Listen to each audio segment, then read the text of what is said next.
Instruction is please अपने mobile phone को silent पे कर दीजिए.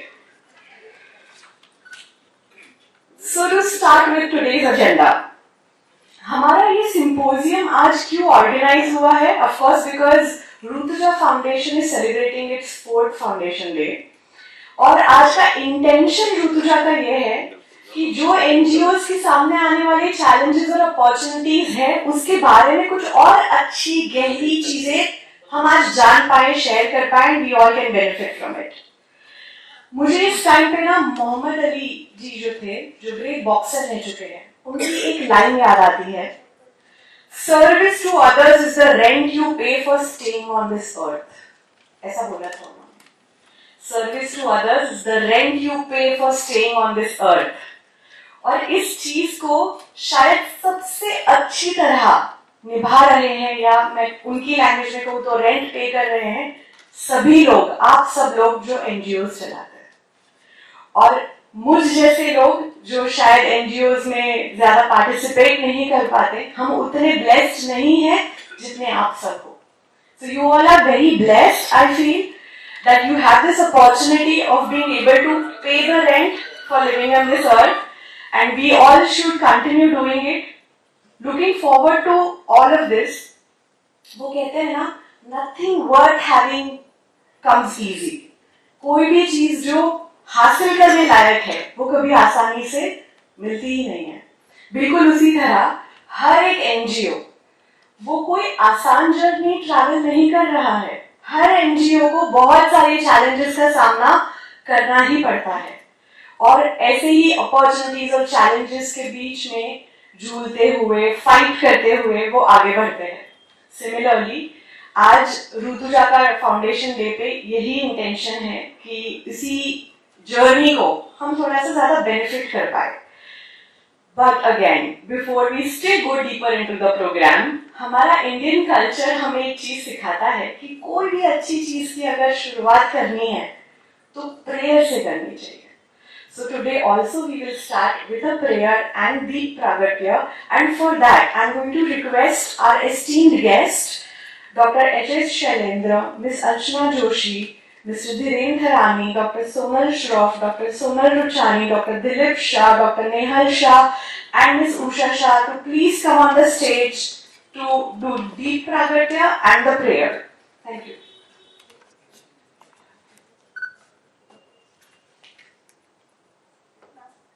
शुभं करोतु कल्याणं आरोग्यं धनसम्पद शत्रुबुद्धिविनाशाय दीपज्योतिर्नमोस्तुते. दीपज्योतिर्परब्रह्म दीपज्योतिर्जनार्दन. दीपो हरतु मे पाप दीपज्योतिर्नमोस्तुते. दीपज्योतिर्नमोस्तुते. दीपज्योतिर्नमोस्तुते.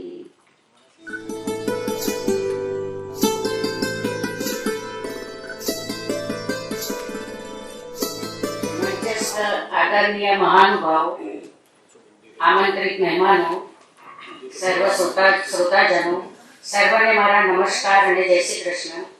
આજના કાર્યક્રમની શરૂઆત આપણે સર્વ ધર્મ પ્રાર્થનાથી કરીશું. ઓમ તત્સત શ્રી નારાયણ તુ Purushottam બુદ્ધુ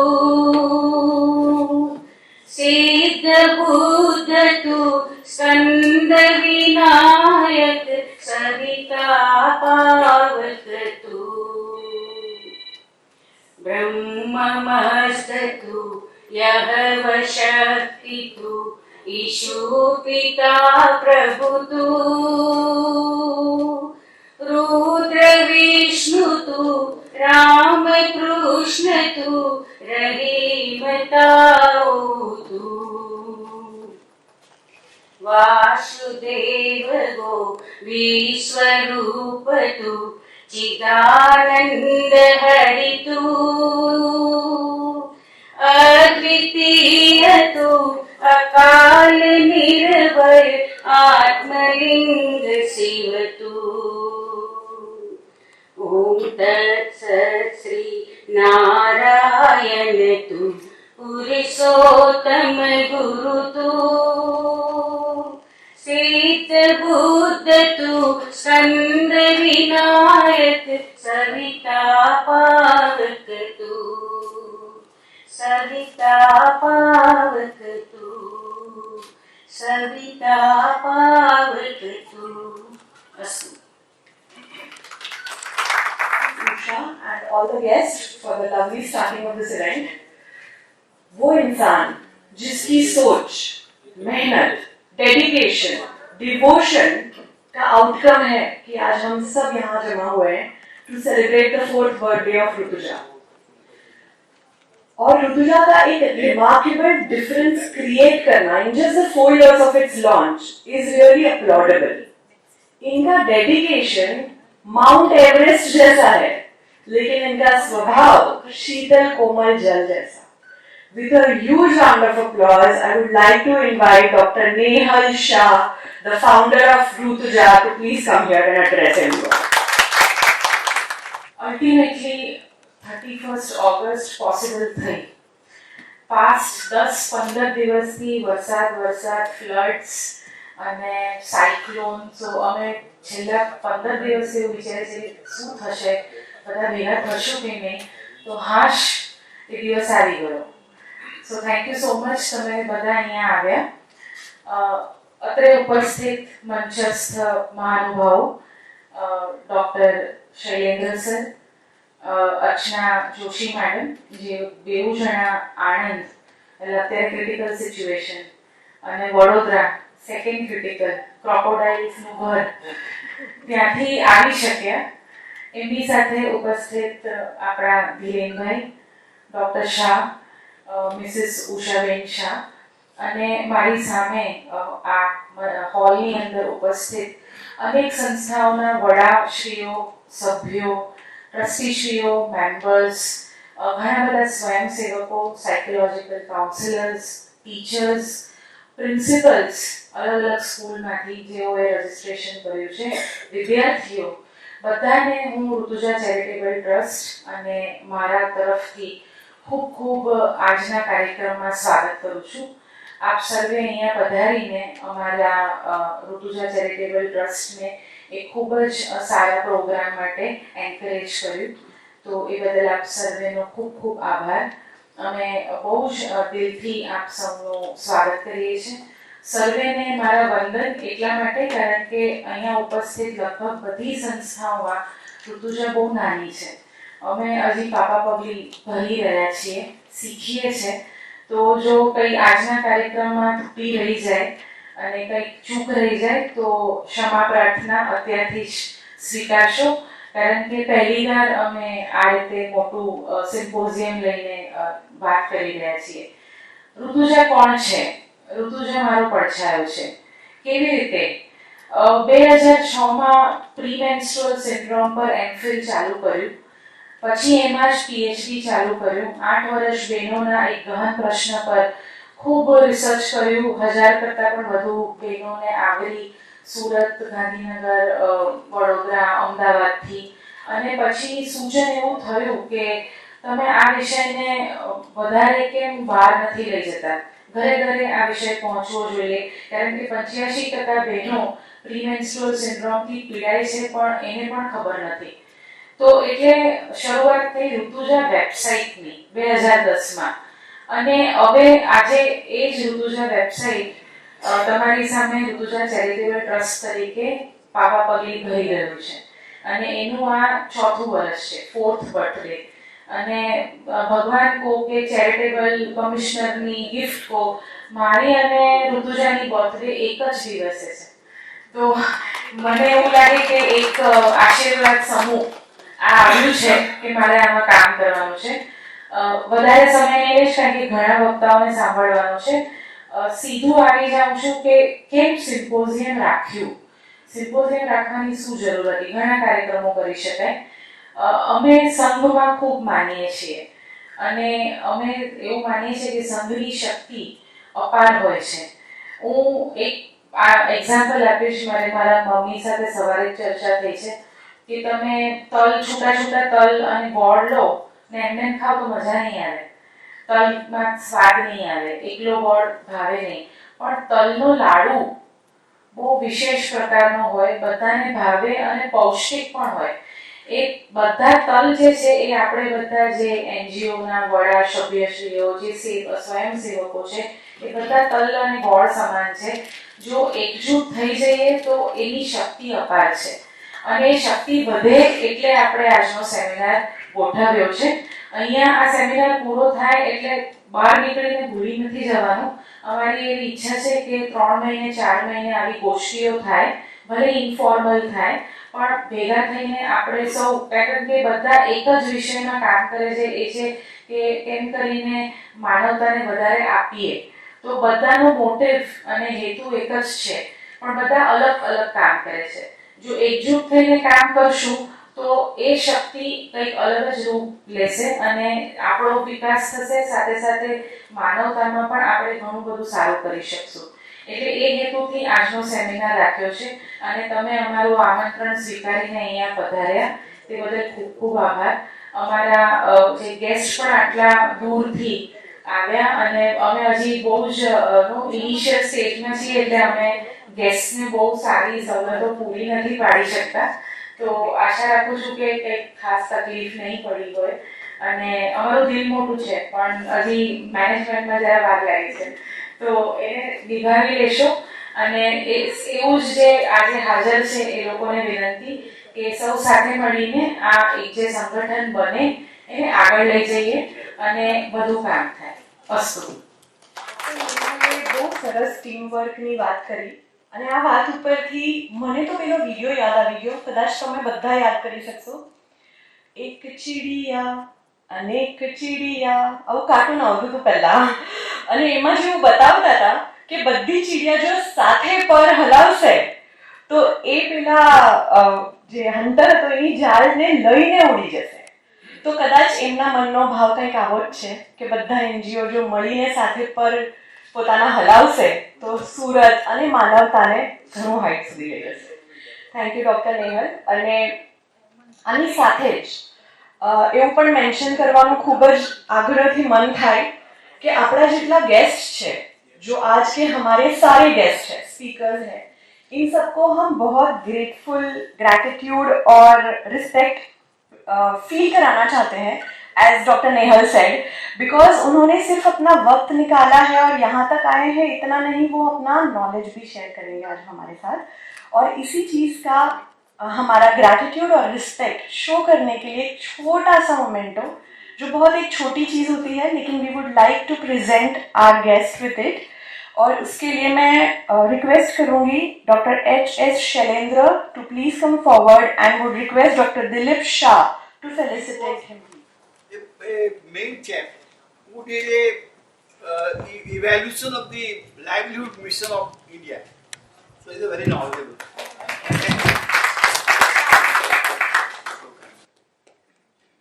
તાળીઓથી વધાવીએ.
Thank you, Mr. Tharani. Thank you to all the speakers. Now we look forward to hearing more from them one by one. आज के हमारे पहले speaker, Mr. Dhiren Tharani. He is a dedicated person who works for NGOs as a consultant and a motivator.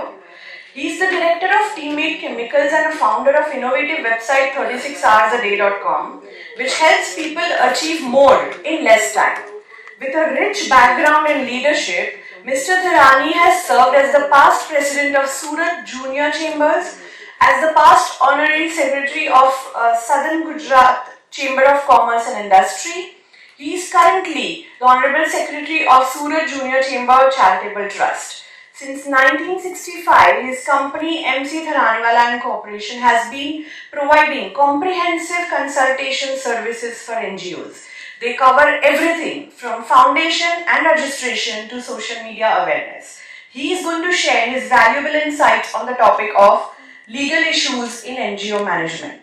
Over to you, Mr. Tharani. નમસ્તે બધાને. છેલ્લા લગભગ 8-10 દિવસથી ગુજરાતની અંદર વરસાદે જે ધુઆધાર બેટિંગ કર્યું છે, ચારે બાજુ એને ચોક્કા અને છગ્ગા ફટકાઈ રાખે વરસાદે. નેહલબેન લગભગ છેલ્લા મહિના પહેલા મારી પાસે આવેલા અને મને કીધું કે આવો ભાઈ આપણે એક સિમ્પોઝિયમ જેવું રાખવું છે. એમને બધું એરેન્જ પણ કરી નાખ્યું. મને નેહલબેન એવું કહેતા હોય, નેહલબેન કે તમે એમ કહો છો કે 4 જ વર્ષ થયા છે, પણ 4 વર્ષની અંદર ઋતુજાએ જે કામ કર્યું છે ને નેહલબેન, એ અહીંયા જેટલા એનજીઓ બેઠા છે ને, કારણ કે હું સાક્ષી છું, એનાથી કદાચ વિશેષ કામ ઋતુજાએ કર્યું છે 4 વર્ષની અંદર. અને એમનું જે ડેડિકેશન છે આ એનજીઓ તરફનું ને આ ઋતુજા પ્રત્યેનું, અને એમનો જે કન્સેપ્ટ છે આખો ઋતુજાનો, એ કોઈ વખત તમે એકલા મળો નેહલબેનને તો ખબર પડે કે એ પોતે ઝૂઓલોજીસ્ટ છે અને પોતે ધારે તો આજે ઝૂઓલોજીસ્ટ પ્રોફેશનની અંદર બહુ મોટું કામ કરી શકે, પણ એ બધું સાઈડ પર મૂકીને એ પોતે આ એનજીઓની અંદર એનજીઓ સ્ટાર્ટ કરીને આ કામ કરી રહ્યા છે. તો નેહલબેન, એનજીઓ કોઈ નાના કે મોટા નથી હોતા. એનજીઓ નું કામ જ હંમેશા બોલતું હોય છે. પછી એનજીઓ ગઈકાલે ચાલુ થયું હોય કે 50 વર્ષ પહેલા હોય, એ કામ જ એનું બોલતું હોય છે. તો આ ધુઆધાર બેટિંગ વચ્ચે નેહલબેનને એવું થતું હતું કે આ સેમિનાર આપણો થશે કે કેમ. સતત એ પોતે ચિંતામાં હતા, પણ પોતે અડીખમ ઉભા રહ્યા ગ્રાઉન્ડ ઉપર, અને ગમે એટલા વરસાદે ચોગ્ગા અને છગ્ગા ફટકાયા હોય પણ કુદરતે પણ એમને સપોર્ટ કર્યો. છેલ્લા 3 દિવસથી વરસાદ પણ અટકો, કારણ કે ચિંતા એ વાતની હતી કે આણંદથી આપણા સાહેબ આવશે કે નહીં, અર્ચનાબેન આપણા બરોડાથી આવશે કે નહીં. તો એ બધામાંથી બહાર નીકળીને આજે આ સેમિનાર અને આપ સૌ અહીંયા પધાર્યા છો. મને જે સબ્જેક્ટ આપવામાં આવ્યો છે legal issues regarding management of NGO, આ વિષય પર મને 15 મિનિટ બોલવાનું નેહલબેને મને કીધું છે, એટલે હું એના પર આપણે ચર્ચા કરીશું. શરૂઆત આપણે કરીએ concept of charity by Mahatma Gandhi. મહાત્મા ગાંધીનો એક કન્સેપ્ટ હતો ચેરિટીને રિગાર્ડિંગ, અને આઝાદીની ચળવળમાં આ કન્સેપ્ટ એમને બહુ બધો કામ લાગ્યો.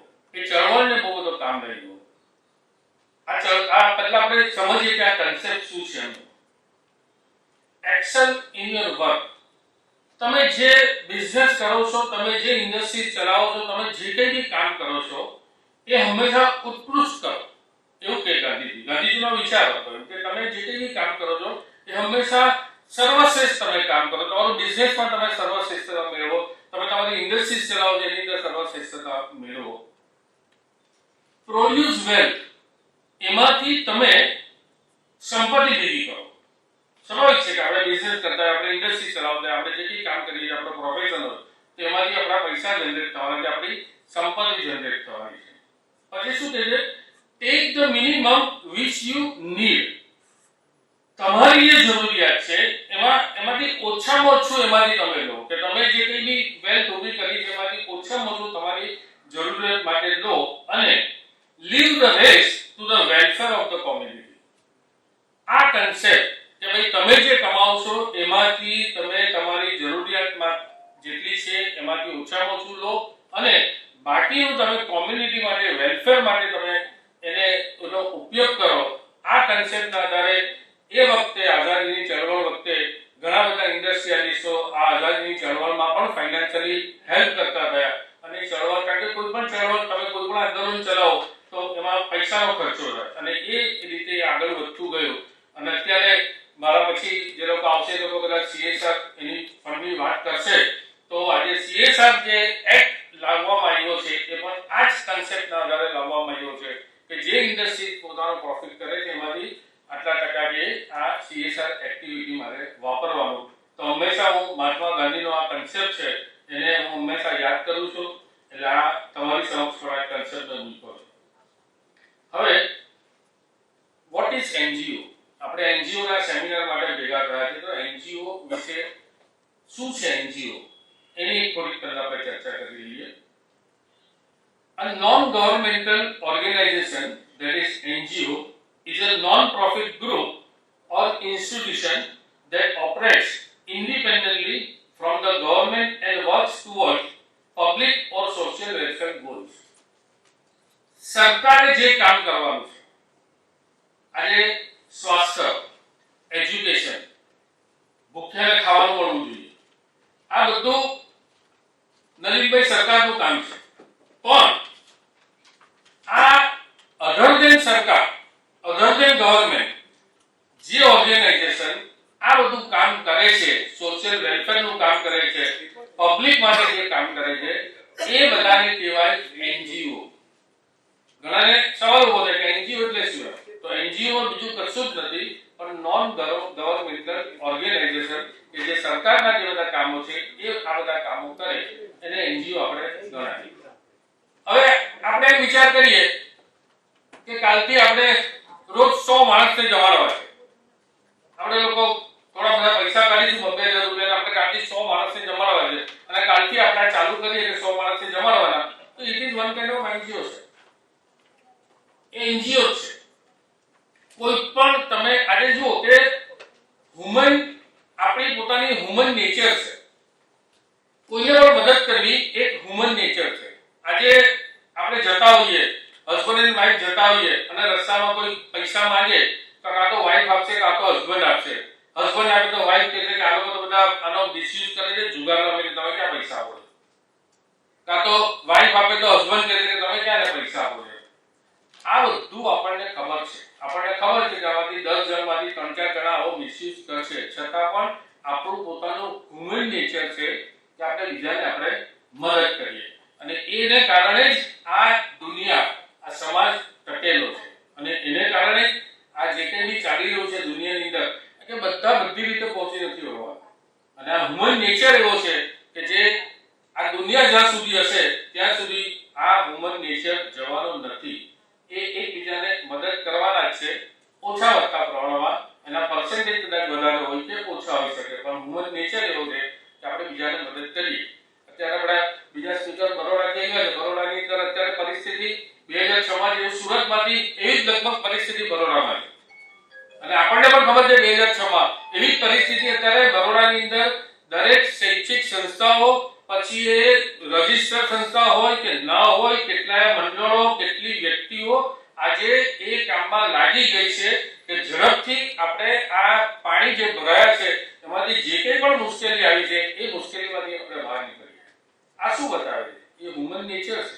જેટલા લોકો ફસાયા છે એ લોકોને ખાવાનું પહોંચાડ્યું હશે આપણે જેમ આપણે જોયું છે કોરોના વખતે આપણે જોયું આપણા શહેરની અંદર આપણે જોયું કેટલા બધા NGO કેટલી બધી સંસ્થાઓ ખાવાનું પહોંચાડતા હતા અને એ રીતે કંઈક ને કંઈક સેવા કરતા હતા. તો આ એક હ્યુમન નેચર છે. આ જે બધું કામ છે એ બધું એક પ્રકારનું NGO છે. હવે આપણે NGO મેં તમને કીધું તેમ રજીસ્ટ્રેશન એનું થાય કે ન થાય આપણે જે આવી સેવાના કામો કરીએ છીએ એ બધા NGO જ ગણાય પણ NGO નું જે લીગલ રજીસ્ટ્રેશન છે એની આપણે થોડી ચર્ચા કરી છે. લીગલ રજીસ્ટ્રેશન ઓફ NGO અને શેના માટે કરવું જરૂરી છે. આજે આપણે તમને કીધું તો આપણે નક્કી કરીએ કે 100 માણસને જમાડવા છે તો આપણે કદાચ કરી શકશું પણ આપણને એમ થાય કે આપણે હજારો માણસને જમાડવા છે તો એ વખતે આપણું NGO એક રજિસ્ટર્ડ સંસ્થા હોવી જરૂરી છે કારણ કે આપણે એકલા પહોંચી નહીં વળશું આપણે આપણે ડોનેશન લેવું પડશે. ડોનેશન લઈશું, જે કંઈ બી આપણે ખર્ચો કરીશું એ બી બધું આપણને બિલમાં આવશે કે આવશે. ને હવે નાવડેઝ તમને બધાને ખબર છે કે જે બધું અત્યારે આપણે કેશમાં ટ્રાન્ઝેક્શન કરતા હતા એ ધીમે ધીમે હવે ઇન્કમ ટેક્સ ડિપાર્ટમેન્ટ એના પર રિસ્ટ્રિક્શન લાવતું થવું જોઈએ. દર મહિને હું આ જમણવાર 50,000 રૂપિયા ખર્ચીશ તો અત્યાર સુધી સવાલ ઉભા નહોતા થતા. હવે સવાલ ઉભો થશે કે આ 50,000 રૂપિયા તમે ક્યાં ખર્ચો છો, અથવા તો કોઈ વ્યક્તિ મને દર મહિને 50,000 રૂપિયા આપે, અત્યાર સુધી ચાલી જતું હતું, હવે એને ઇન્કમ ટેક્સ સવાલ કરશે કે તમે આ 50,000 રૂપિયા દિનેશભાઈને શેના માટે આપો છો. આ બધા ક્વેશ્ચન્સ હવે ઊભા થઈ રહ્યા છે અને એને કારણે આ બધી જે કંઈ સેવાની સંસ્થાઓ છે એ લોકોએ રજીસ્ટ્રેશન કરાવવું જરૂરી થઈ પડ્યું છે. સ્મોલ સ્કેલ ઉપર કામ કરવું હોય તો કદાચ જરૂર નહીં પડે, તો તમારે મોટા પાયા પર જો કામ કરવું હોય, બીજા બધા લોકોને જો જોડવા હોય આપણી સાથે, તો એનું લીગલ રજીસ્ટ્રેશન કરાવવું એ જરૂરી છે. રજીસ્ટ્રેશન અંદર વેરિયસ એક્ટ, જુદા જુદા એક્ટમાં આનું રજીસ્ટ્રેશન થાય છે.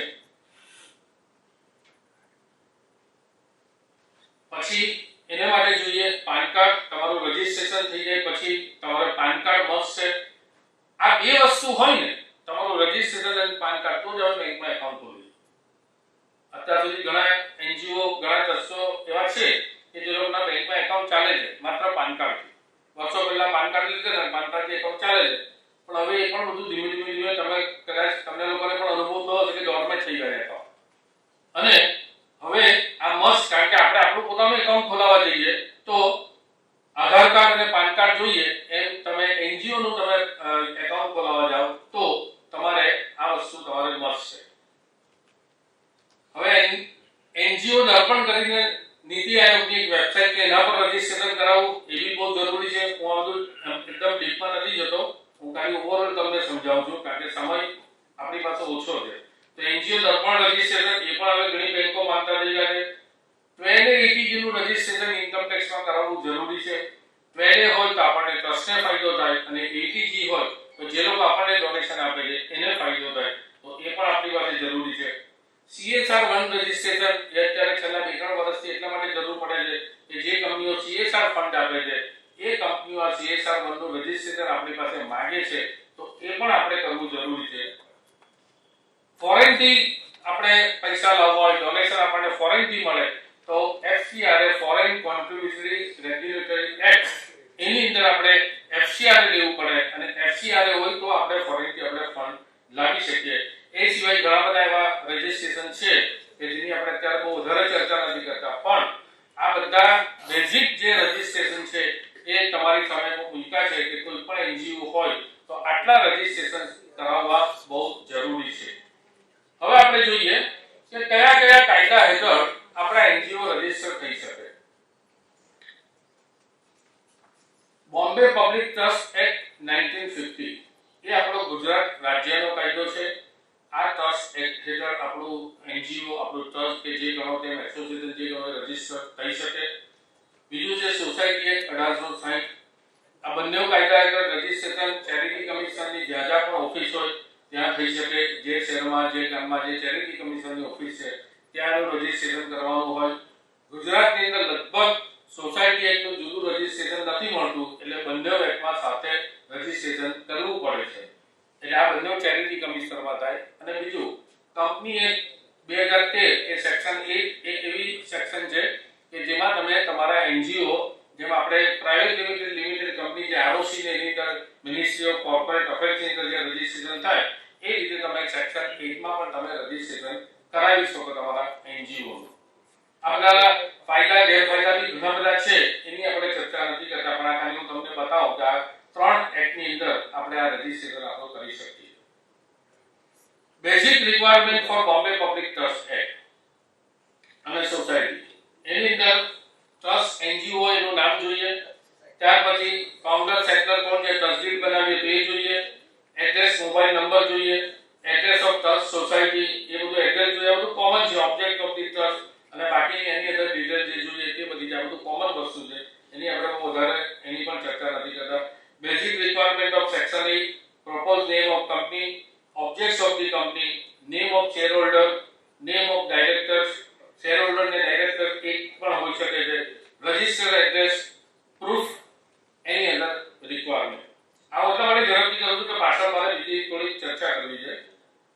ટાઈપ્સ ઓફ ડોક્યુમેન્ટ, કયા પ્રકારના ડોક્યુમેન્ટ જેને ઇન્સ્ટ્રુમેન્ટ કહેવામાં આવે ટેકનિકલ ભાષામાં, તો કે ટ્રસ્ટડીડ 5 કે 7 કે 11 જણા મળીને ટ્રસ્ટ બનાવે તો એક ટ્રસ્ટડીડ બનાવે, એનું જે મેં આગળ વાત કરી તેમ સેટલર હોય અને એ પોતે એ રીતે આગળ વધે અને ટ્રસ્ટ બનાવે.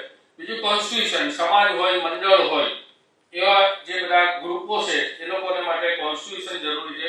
એ લોકોએ બંધારણ બનાવવું પડે કારણ કે લોકશાહી પદ્ધતિએ કામ કરવાનું છે. સમાજ હોય તો લોકશાહી પદ્ધતિએ કામ કરવાનું અને આપણા મંડળો બી ચાલતા હોય તો લોકશાહી પદ્ધતિએ કામ કરવું પડે, તો એને માટે કોન્સ્ટિટ્યુશન બનાવવું પડે. પછી આવે એસોસિએશન હોય તો એમઓએ અને આરઆર ની જરૂર પડે અને સેક્શન 8 કંપનીની અંદર એમઓએ અને એઓએ, એમઓ એટલે મેમોરેન્ડમ ઓફ એસોસિએશન અને એઓ એટલે આર્ટિકલ ઓફ એસોસિએશન સેક્શન 8 ની અંદર. અને જે બધું ટ્રસ્ટ એક્ટમાં આપણે જોયું તો મેમોરેન્ડમ ઓફ એસોસિએશન અને એને રૂલ્સ એન્ડ રેગ્યુલેશન્સ કહેવામાં આવે છે. કોન્સ્ટિટ્યુશનના બે ભાગ કરો, ઓબ્જેક્ટ હોય એને એમઓએ કહેવામાં આવે અને બાકીના જે પાર્ટ હોય તેને રૂલ્સ એન્ડ રેગ્યુલેશન્સ કહેવામાં આવે.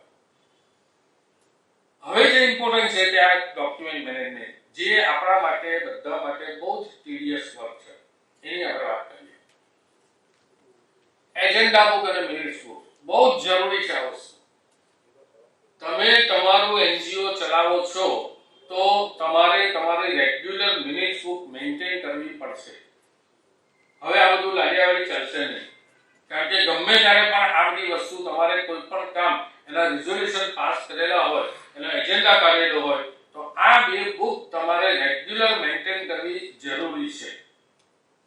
મેમ્બરશિપ રજિસ્ટર હોય તો એ મેમ્બરો હોય તો મેમ્બરશિપ રજિસ્ટર બી આપણે મેન્ટેન કરવું જોઈએ. એક્ટિવિટી રેકોર્ડ, હવે પહેલા જરૂર નથી પડતી પણ હવે ઇન્કમ ટેક્સના દરેક કામમાં એક્ટિવિટી રિપોર્ટ જોઈએ. દરેક કામની અંદર તમે છેલ્લા 3 વર્ષમાં શું પ્રવૃત્તિ કરી, તમે છેલ્લા 1 વર્ષમાં શું પ્રવૃત્તિ કરી, તમે આગળના 3 વર્ષમાં શું પ્રવૃત્તિ કરવાના તેના બી રિપોર્ટ માંગે. તો આ એક્ટિવિટી રિપોર્ટથી એ લોકોને ખ્યાલ આવે કે આ એનજીઓ શું કરી રહ્યું છે અને આગળ ફ્યુચરમાં શું કરવાનું છે. ID of all trustees, directors આ બી બહુ ઇમ્પોર્ટન્ટ છે કારણ કે ઘરે જરૂર પડે ત્યારે બધા ટ્રસ્ટીઓના પાન કાર્ડ લાવો, આધાર કાર્ડ લાવો ને બધું શોધવા જવું પડે. બેંકમાં હવે રેગ્યુલર દર 2 વર્ષે કેવાયસી આપવા પડે છે તો એ વખતે પણ જરૂર પડે. તો આ પણ આપણી પાસે ડોક્યુમેન્ટ તરીકે હોવું જોઈએ. જે લોકો ગુજરી ગયા છે એ લોકોના ડેથ સર્ટિફિકેટ, જે ટ્રસ્ટી જે લોકો હોય, રિસીપ્ટ બુક, જે ડોનેશન આવે છે રિસીપ્ટ બુક આપણે પ્રોપર રાખવી જોઈએ. વાઉચર બુક, જે આપણે ખર્ચા કરીએ છીએ એને વાઉચર બુક આપણે સરખી મેન્ટેન કરવી જોઈએ. એક્સપેન્સીસ, જે બિલો છે, લાઇટ બિલ હોય, વેરા બિલ હોય, ગેસ બિલ હોય, આ બધું બી આપણે બહુ ઇમ્પોર્ટન્ટ વસ્તુ છે. અને બેંક સ્ટેટમેન્ટ, આ બધી વસ્તુ આપણે ત્યાં બેઝિક આ મેં તમને તમારી સાથે શું કીધું કે જે બહુ જરૂરી છે અને આ મેન્ટેન કરવું પણ બહુ જરૂરી છે. હવે વાત કરીએ લીગલ ઇશ્યુઝ ક્યાં આપણને આવે છે. એકાઉન્ટ સૌથી મોટો, બધાને માટે ટીડીએસ વર્ક છે, પણ તમારે એકાઉન્ટ મેન્ટેન કરવો પડશે. પહેલા બી કરવો પડતો હતો પણ હવે એના વગર ચાલવાનું નથી. તમારે ઓડિટ રિપોર્ટ બનાવવો પડશે. ઓડિટ રિપોર્ટ જે બી તમે સેક્શન નંબર 8 માં હો તો ત્યાં સબમિટ કરવાનું, ટ્રસ્ટી ઓફિસમાં જો ટ્રસ્ટી ઓફિસમાં તમારે સબમિટ કરવાનું. પણ એકાઉન્ટ અને આની અંદર બધા થાપ ખાય છે. 10-15 વર્ષના બધા એકાઉન્ટો બધા બાકી રહે છે અને પછી એક સાથે આ બધું કામ કરવું પડે છે. પણ જો રેગ્યુલર આપણે કામ કરતા રહીએ તો આ લોડ આપણો આટલો બધો થઈ નહીં જાય. ચેન્જીસ ઇન એનજીઓ, આ બી બહુ ઇમ્પોર્ટન્ટ વસ્તુ છે. તમારા એનજીઓમાં કોઈ પણ જાતના ચેન્જીસ થયા કે સપોઝ કે કોઈ ટ્રસ્ટી બદલાયા, કોઈ એડ્રેસ બદલાયો કે કંઈ બી આવું ચેન્જ આવ્યું તો એ તમારે રેકોર્ડ પર લાવવું બહુ જ જરૂરી છે. આ જો તમે રેકોર્ડ પર નહીં લાવશો તો એ તમને ફ્યુચરમાં તમને તકલીફ કરશે અને જ્યારે 10-15 વર્ષ પછી આ તકલીફો બધી ઊભી થશે ને ત્યારે આના આપણી પાસે કોઈ આન્સર નથી હોતા અને પછી આપણે એવું કહીએ છીએ કે આ ઓથોરિટી અમને આમ કરે છે ને આ ઓથોરિટી અમને આમ કરે છે. પણ રેગ્યુલર જો આપણે કોમ્પ્લાયન્સીસ કરો, આ બધા ઇશ્યુઝ છે કે જો તમે આપણે કરતા નથી ને પછી ઇશ્યુઝ ઉભા રહી જવા. તો changes in NGO, query ATG પણ અત્યારે એટલું બધું બોધરેશન વાળું કામ થઈ ગયું છે કે 3 વખત બધું સબમિશન કરવું પડે છે. પહેલા તમને આપણે પ્રોવિઝનલ આપે, પછી એને રેગ્યુલર કરો, રેગ્યુલર કરતી વખતે ફરી બધા હિયરિંગ આવે છે, એ બધું એટેન્ડ કરવું પડે છે. તો આ બધી વસ્તુ આપણે રેગ્યુલર કરવું પડે. પછી ડોનેશન્સનો રેકોર્ડ રાખવો એ બી જરૂરી છે. Regular reporting for CSR fund એ બી આપણા માટે બહુ જરૂરી છે. રેગ્યુલર રિપોર્ટિંગ ફોર FCRA, જે FCRA હોય તેનું બી રેગ્યુલર રિપોર્ટિંગ કરવું પડે. KYC ઇન બેંક, આ બધી વસ્તુ આપણે માટે ખૂબ જ જરૂરી છે. અને એની અંદર માનો કે બીજા કોઈ પણ આવા લીગલ ઇશ્યુઝ હોય, આપણે જ્યારે ક્વેશ્ચન આન્સર કરીશું ત્યારે તમારામાંથી જો કોઈ સવાલ આવશે ને પેનલ ડિસ્કશનમાં પણ આપણે એને લઈશું આપણે અને તે વખતે આપણે આ બધા જે લીગલ ઇસ્યુઝ જે કંઈ પણ ઊભા થાય એને કઈ રીતે આપણે સોલ્વ કરવા એ આપણે એની વાત કરીશું. મને અત્યારે સમય આપ્યો છે એટલે મારું પ્રેઝન્ટેશન હું અહીંયા પૂરું કરું છું અને પછી પેનલ ડિસ્કશન અને ક્વેશ્ચન આન્સર સેશનની અંદર આપણે કરીશું. તમારો ખૂબ ખૂબ આભાર. Thank you very much. Thank you mister Dinesh Rani. એમણે બહુ બધું આપણને લીગલ સારી વાત જણાવી, એટલે આ બધું બહુ જ કામની ઇન્ફોર્મેશન છે જે એમણે શેર કરી. આઈ એમ શ્યોર જેટલા પણ અહીંયા એનજીઓ રિલેટેડ કામ કરવાવાળા મેમ્બર્સ પ્રેઝન્ટ છે એ બધાને આમાંથી ઘણો બધો ફાયદો થશે. અને એમણે લીગલ વસ્તુઓ જણાવી. પહેલા જે એમણે એક વસ્તુ કીધી હતી કે તમારા કામમાં એક્સેલ કરવું, એના પરથી એક હજી બીજો કોટ યાદ આવે છે મને કે either get all in or don't do it at all. કોઈ પણ કામ કરો તો કાં તો 100% અંદર જી જાન લગાડીને કરો, નહીં તો બિલકુલ નહીં કરો. અધૂરું કરવાનો તો કોઈ ફાયદો જ નથી. ચલો મિત્રો, હવે આની સાથે જ આપણે આગળ વધીએ અને let us go to our second speaker for the day. Our second speaker is Dr. H.S. Shailendra.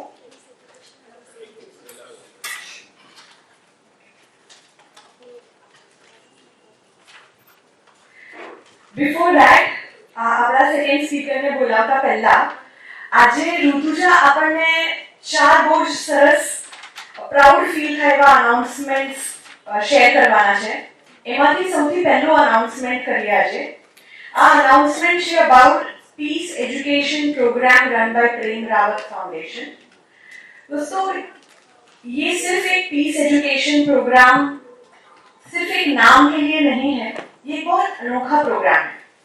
हम सब जानते हैं कि इंसान की जिंदगी चाहे नॉर्मल इंसान की तरह जिए या एनजीओ के पॉइंट ऑफ व्यू से सोचे, हम सबकी लाइफ में बहुत सारे चैलेंजेस आते रहते हैं और इन्हीं सब चैलेंजेस से लड़ने के लिए हमें बहुत वैरायटी ऑफ सपोर्ट हेल्प की नीड आती है. और आज के ज़माने में तो हमें पता है that depression anxiety are becoming very common.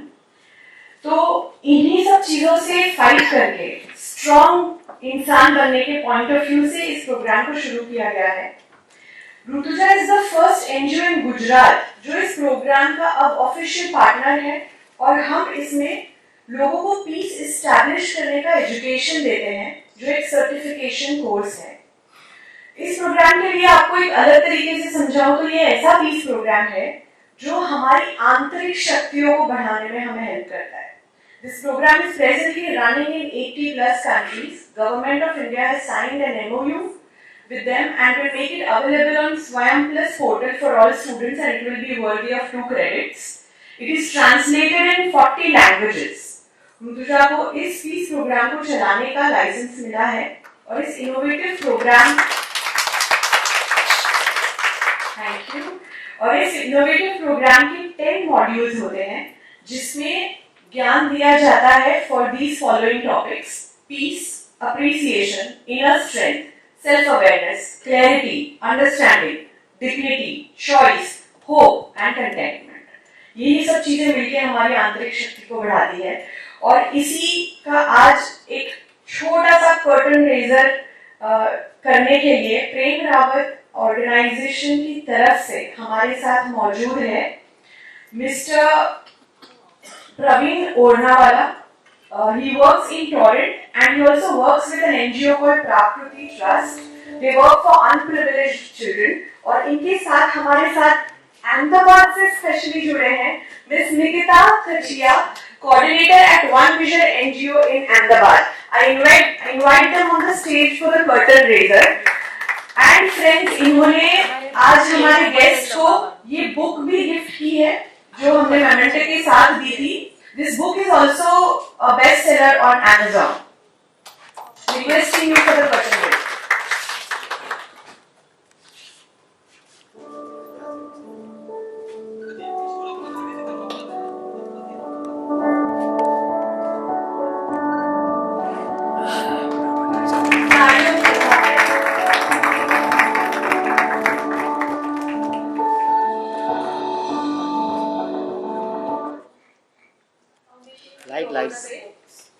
हम आज आभारी हैं ऋतुजा चैरिटेबल ट्रस्ट का कि हमें यहाँ इनविटेशन दिया है.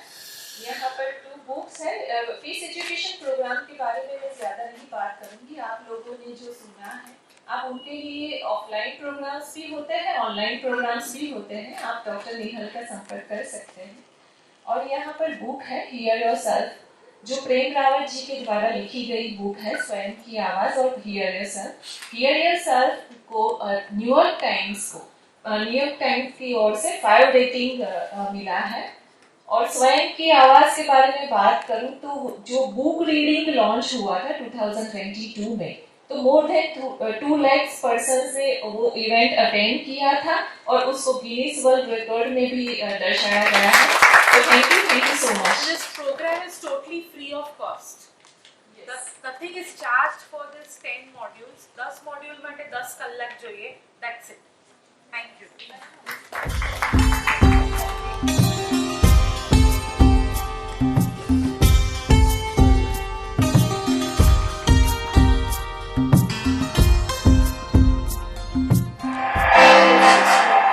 Happiness has nothing to do with what you have and don't have.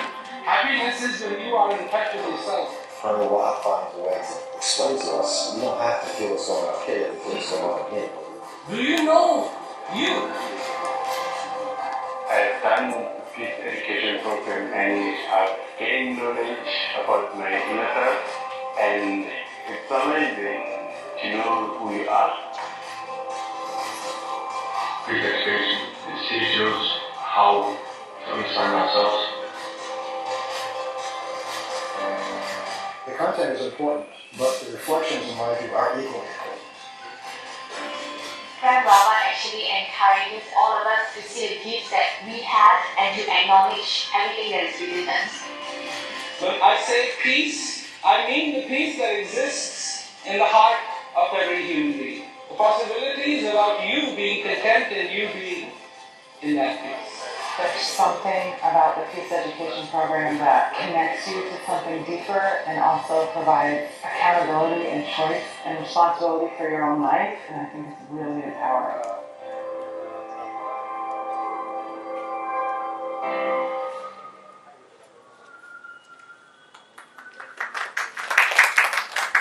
Being here today. अब आगे बढ़ते हैं और अब बुलाते हैं अपने सेकंड स्पीकर को. ये है doctor H.S. Shailendra. He is a PhD in economics and a professor at IIM Gujarat. He brings over 30 years of expertise in rural development and governance on the table. A prolific author with articles in 18 journals, 2 books, and contributions to 4 edited volumes. He has presented at over 15 plus conferences globally. He has won the Dr. R.S.R. Singh Prize in 2012. He has lectured at the Swiss Federal Institute of Technology and guided numerous doctoral candidates and interns. Additionally, he serves as an advisor and board member for over 15 organizations, enhancing academia, policy, and international projects. Dr. H.S. Shailendra's insights are going to be on the topic of opportunities and challenges for NGOs in the present time. Dr. Shailendra would invite you on the stage, please.